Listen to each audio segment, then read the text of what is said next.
Hey guys, what's up? Stephanie, the English coach here from EnglishFulltime.com, and in this video we are going to talk about how to think in English. Now, when I was in college and I was studying Spanish and I did, all of my classes in Spanish and I had professors that were native Spanish speakers, one of my professors would always say, "You just need to think in Spanish." And that would actually piss me off because I was like, I would do it if I knew how or if it would come natural to me.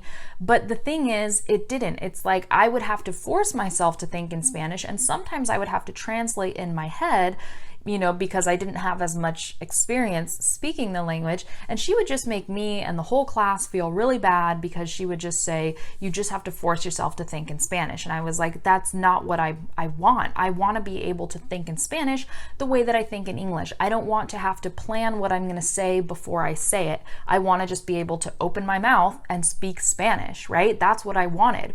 Well, I learned from experience that only comes after you've been exposed to enough of the language for a long time, okay? So I didn't start thinking in Spanish. And when you think in a language, in a foreign language, that's basically when you're like fluent in that language. I don't mean when you force yourself to think in a language. I mean when you can think in a language as naturally as you think in your native language, and you don't lack expressions, you don't lack vocabulary. You can just I can just sit here and think in Spanish if I want. I can just talk in Spanish if I want. I'm fluent in Spanish, right?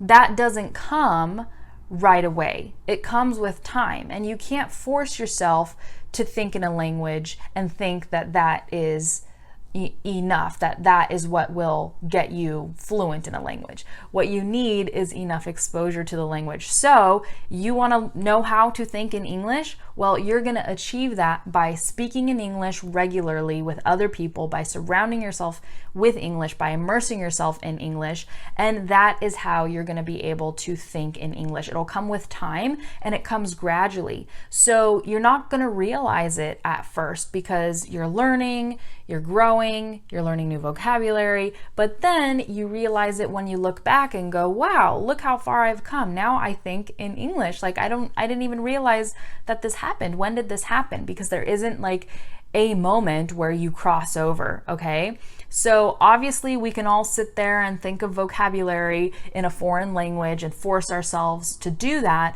but if you want to be able to think in English naturally, you need to be surrounded with a lot of English over a long period of time, okay? It comes with time. And the cool thing is, once you do this, you may even start dreaming in English. A lot of people get so excited when they have their first dream in a foreign language. I know I did when I first started dreaming in Spanish. It was awesome because that's when you're really starting to think in a foreign language. So anyhow, let me know what you guys think about this in the comments. I'm sorry I couldn't give you, a step-by-step method of this is how you think in English in a foreign language. It just doesn't work like that. If you're not thinking in English, if you still have to translate in your head, it is because you're not surrounding yourself with enough English, or you haven't been studying it for enough time, okay?